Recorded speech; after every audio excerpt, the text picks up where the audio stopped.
Hey guys, 2026 is shaping up to be an incredible year for cozy games on Switch and Switch 2. Whether you're into farming, puzzles, or just chilling with a good story, this list has something for you.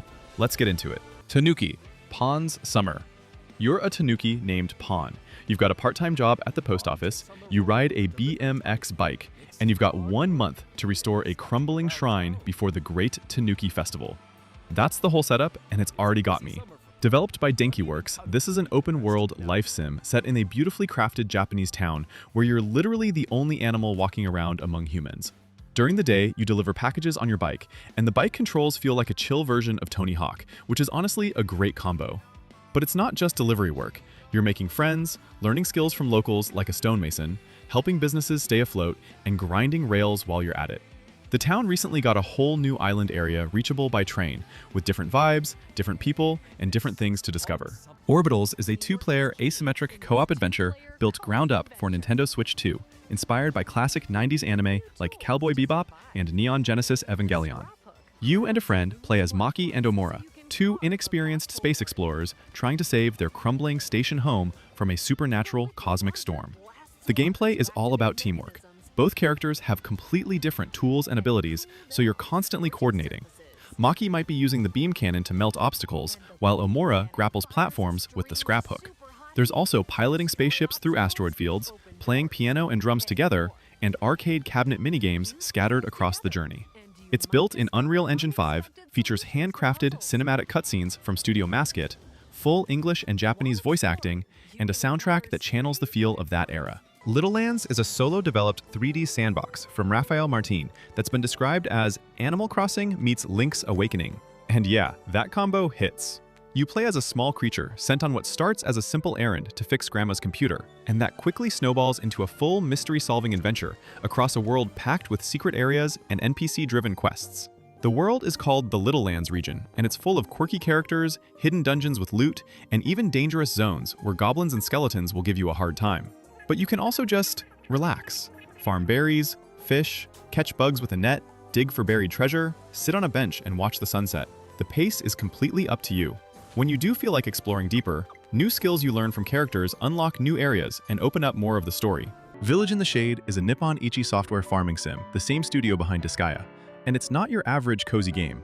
You play as a young traveler who gets lost in the mountains and ends up taken in by the villagers of Kagatsu, a secluded Japanese mountain town. In exchange for shelter, you tend to the land, grow crops, raise livestock, craft furniture, hunt, fish, and build up your homestead through the seasons. Cherry blossom viewings, summer festivals, rebuilding your garden, it all sounds idyllic. But there are rules in Kagatsu. You must never talk to strangers, never leave the village boundaries, and whatever you do, don't go outside after dark. The game's got a hand-painted art style that's genuinely gorgeous, and the blend of peaceful farm life with this creeping dread running underneath it is something the genre hasn't really done before. Nintendo's own Yoshi is back, and this time, he's diving into a living encyclopedia called Mr. E. And yes, that name is a pun that falls from the sky one day on Yoshi's Island. Mr. E is full of creatures that he can't actually read about from the inside, so Yoshi jumps into the pages to investigate them. Each level is essentially a chapter where you study a creature by interacting with it, eat it, carry it on your back, jump on it, and every new discovery gets recorded in the book. The art style goes back to something classic and painterly, with low frame rate animations that look like illustrations coming to life. And it's genuinely one of the prettier looking Yoshi games in years. The gameplay is classic Yoshi side-scrolling, but with this creature study mechanic layered on top that changes how each level works. Bowser Jr. also shows up to cause trouble across chapters. Launching May 21st, confirmed as part of the Super Mario Bros. 40th anniversary celebration. Ova Magica has been building a dedicated fanbase through its PC early access run, and 2026 is finally the year it hits full 1.0 release, including consoles. The pitch is simple. It's Stardew Valley meets Pokemon. You're farming in a colorful town called Clovertown, growing crops from basic vegetables, to heart fruit, to mushrooms from other dimensions, and you're raising blob creatures called, well, blobs, that you can train and use in turn-based battles. The blob raising system is surprisingly deep. You breed them for mutations, feed them for stats, customize their appearances, and assign them to different teams for farming, battling, or other tasks. Made by solo developer Claudia the Dev, the game went through an extensive beta phase where the community shaped a lot of the balance changes, including removing the midnight fainting mechanic that penalized players. The result is a much cozier and more forgiving game that still keeps the challenge where it matters. InKonbini. One store, many stories. If you've ever wanted to run a quiet Japanese convenience store in the 1990s while listening to lo-fi music and having meaningful conversations with strangers, InKonbini is made for you. You play as Makoto Hayakawa, a college student who takes a break from her studies to look after her aunt's small-town konbini while she's away.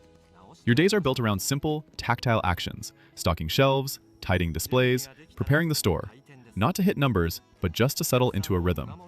Between tasks, you explore the neighborhood, notice small details, and connect with regular customers whose lives slowly intertwine with yours. Every conversation has weight because your choices shape relationships and affect the stories playing out around you. It's quiet, deliberate, and the kind of game that makes you feel like time is actually slowing down. Developed by Tokyo-based studio Nagai Industries, it's out April 30th on both Switch and Switch 2. Out of Words is a stop-motion co-op adventure that honestly looks like nothing else coming out this year. Every single thing you see in it, characters, environments, props, is crafted by hand, and it shows. You play as Kurt and Carla, two kids who've lost their voices in a world called Vocabulantis, and the whole game is about their journey to find them again. It's exclusively a co-op game, no solo mode, which is a bold choice, but it makes the cooperation feel genuinely intentional. One player controls Kurt, the other controls Carla, and you're solving physics-based puzzles in ancient catacombs, performing stunts among clay skyscrapers, timing your movements together, and communicating without being able to rely on a menu. The story is built around the first time they held hands. There's a quiet emotional core to it that feels different from your average platformer. After years of waiting, Professor Layton is back. The New World of Steam is the 8th mainline entry in the series, and it picks up 1 year after Unwound Future, sending Layton and Luke to Steam Bison, an American city so far ahead in steampunk technology that it makes Victorian London look modest. A mysterious incident pulls them into a new case, and a ghostly cowboy figure called Gunman King Joe is at the center of it. This is the first Layton game with fully 3D exploration. You can actually walk through the world and approach characters in the environment rather than clicking through static screens. The classic puzzle solving is still there, with over the expected number of brain teasers designed by Japanese quiz group Quizknock. The Switch 2 version also supports mouse controls, which feels like a natural fit for a puzzle game. It's coming simultaneously to PC, PS5, Switch, and Switch 2, the first time a mainline Layton has launched on non-Nintendo hardware. The follow-up to Snufkin, Melody of Moomin Valley, arrives this April, and this time you're playing as Moomintroll himself. Inspired by Tove Jansson's novel Moominland Midwinter, the story begins when Moomintroll wakes up early from hibernation and finds himself completely alone in a world he doesn't recognize. Moomin Valley is buried in frost, covered by the Lady of the Cold's veil, and none of his family or friends are around. He's scared and just wants someone to take care of him, but the journey he ends up taking teaches him something else. It's a story about growing up a little, finding courage, and learning to care for others even when you need caring for yourself. Gameplay is a third-person, top-down, cozy puzzle adventure. You solve environmental puzzles, explore the wintry landscape, forge new friendships, and help characters who need it more than you. Solarpunk has been one of Steam's most wishlisted games for a while now, and after multiple delays, it's finally got a confirmed release June 8th across all platforms, including Switch, too.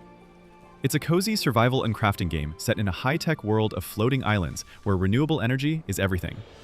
You build a home in the sky, grow crops in hovering gardens, craft gadgets, and power your whole setup with solar panels, wind turbines, and water mills. You can also build and customize your own airship to fly between islands and discover what's out there. The survival elements are gentle. There's no combat, no threat, just resource gathering and the satisfying loop of building something better and venturing further. It supports up to 4-player online co-op, so you and friends can divide tasks and build together. Loftia is a cozy Solarpunk MMO. Yeah, an actual MMO, where the whole point is living and building together in a world that values community and sustainability. You get your own personal floating island to customize and decorate. Join up with others to form neighborhoods, farm, craft, and party together. The world is built around upcycling and recycling. You turn old tires into flower planters, reclaim wood into furniture, and contribute to big community projects that unlock new areas and resources for everyone. Think Animal Crossing meets Stardew Valley, but the server has actual other players on it. There's also a museum, group content, sky islands to explore together, and a little dog companion who follows you everywhere and will absolutely nap beside you whenever you stop moving. Developer Cloud Games just wrapped their beta test in April 2026, and early access is expected mid to late this year on PC first, with the Switch version following. The Witch's Bakery is one of those games where the concept just immediately clicks. You play as Looney, a young witch who moves to Paris and opens her own bakery. She also has a rare ability. She can see into people's hearts and heal their emotions through magic. Each day is split into 3 parts. Daytime, managing the bakery and serving customers. Evening, exploring Paris and building relationships with locals. And night, resting, improving your magic, and decorating your cozy atelier. When someone's emotions are too locked away to reach through a simple pastry, Looney enters their heart palace, a magical space where feelings take physical form to guide their personified emotions back home. It's clearly inspired by Kiki's Delivery Service and Persona 5, and it shows in the best possible way.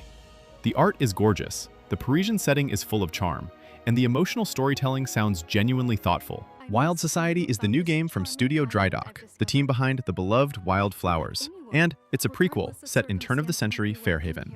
You step into the elegant shoes of Vivian Wylde, socialite, innkeeper, and witch, and your job is to run and customize a magical boarding house at the dawn of the 20th century. Instead of farming tools and overalls, you've got fine china and fancy gowns. You host lavish balls, intimate tea parties, and seances to contact spirits and help them resolve their unfinished business. You can play matchmaker for the townsfolk, renovate and expand the boarding house, invite tenants who each have their own stories and reasons for staying, and collect familiars ranging from cats to otters. There's more magic than its predecessor, a bigger cast of characters, a larger world to explore on Broom, and the ability to influence the stories playing out around Fairhaven in meaningful ways. Hela comes from Wind Up Games, a studio founded by people who worked on the Unravel series, and that pedigree shows up immediately in how it looks and feels.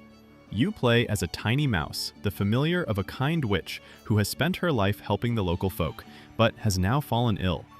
It's up to you, and potentially up to 3 friends, to venture out into the Scandinavian wilderness, forage ingredients, brew potions, and find a way to restore her strength. The world is built from real northern Swedish nature. Lush forests, tranquil lakes, mountain paths, enchanted clearings, and it genuinely looks breathtaking. Gameplay blends light action, puzzle solving, potion brewing, and foraging, all wrapped in a tone that's more about kindness and exploration than challenge. You carry a magical backpack that lets you interact with the world and solve puzzles, and the physics-based objects add weight to how you move through environments. Coffee Talk Tokyo takes the beloved formula of the original games, brewing drinks for humans and fantasy creatures in a late-night cafe, and moves the whole thing to Tokyo.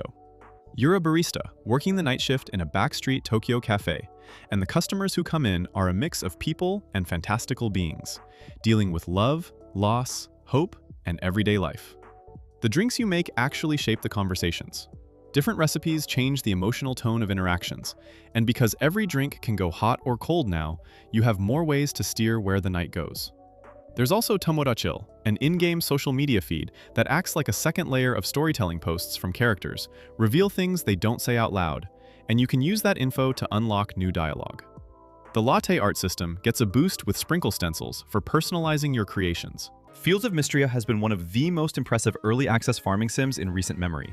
Made by NPC Studio, the same duo behind the Pusheen Cat, it's a pixel art farming RPG set in the town of Mistria, which was hit by an earthquake and is slowly being rebuilt with your help. You farm, mine, fish, fight in dungeons, build relationships with a cast of well-written characters, and unravel mysteries about the town's past and the return of magic. The character dialogue has been widely praised. It's funny, sincere, and full of personality without overdoing it. The magic skill tree and the dragon statue that watches over the town give it a fantasy layer that sets it apart from pure farming sims. The 1.0 update coming this year will add marriage, children, the final dungeon content, and a full story conclusion. Console ports including Switch are planned following the full PC release. Outbound is the cozy camper van game. You start with an empty electric van and turn it into a fully customized mobile home while exploring an open world of diverse biomes. No combat, no stress. You gather resources from nature, craft workstations on your van, set up solar panels, wind turbines, or water mills for power, grow crops in onboard gardens, and cook meals from what you find. Then you pack everything up and drive to the next biome. The modular building system means you can put workshops, sleeping quarters, and decorative touches anywhere on or inside your van, so no two builds look the same. It also supports up to 4 players online, so you and friends can run a whole road trip together, divide up tasks, explore different areas, or just collaborate on building the most ridiculous vehicle imaginable. There's even a dog you can adopt from the Paws and Whiskers Lodge who travels with you. Animula Nook is the most visually stunning cozy game on this list by a wide margin. Developed by Littlelands Games and published by Tencent, it's a life sim where you shrink down to the size of a toy and live on someone's desk. Coffee mugs become lakes, bookshelves become mountains, milk cartons become houses, and teacups turn into cafes. You collect sunlight, raindrops, forgotten coins, and buttons as resources to build and craft with. You befriend tiny folk who have their own stories, and if they trust you enough, they might move into your neighborhood. Character customization is deep. Gliders let you float across the miniature landscape, and the whole thing has this toy playset visual quality that genuinely makes it hard to stop staring at. There's online multiplayer and cross-platform co-op planned as well. Trade Tales is a cozy, rags-to-riches life sim about building your dream business in a fantasy town, and it's the most entrepreneurially ambitious game on this list. You arrive in Cloverdale with nothing and can go in any direction you want: farming, mining, fishing, running a food cart, opening a jewelry store, becoming a supplier, or even building a social media presence within the game. The town is living and reactive, meaning your choices affect how it grows and changes over time. Crafting your own products and deciding what to sell, setting up your shop layout, doing advertising, it's a full business loop that makes it feel like more than just collecting crops to sell at a box. Relationships with townspeople matter too, and romance is part of the story. The game was developed by Filipino indie studio BritGeek Games, which is a cool thing to highlight. It's a personal project that hit its Switch Kickstarter stretch goal and has been building steadily. Tales of Seikyu is a yokai-themed fantasy farming sim, currently in early access on Steam and heading to consoles for its 1.0 release later in 2026.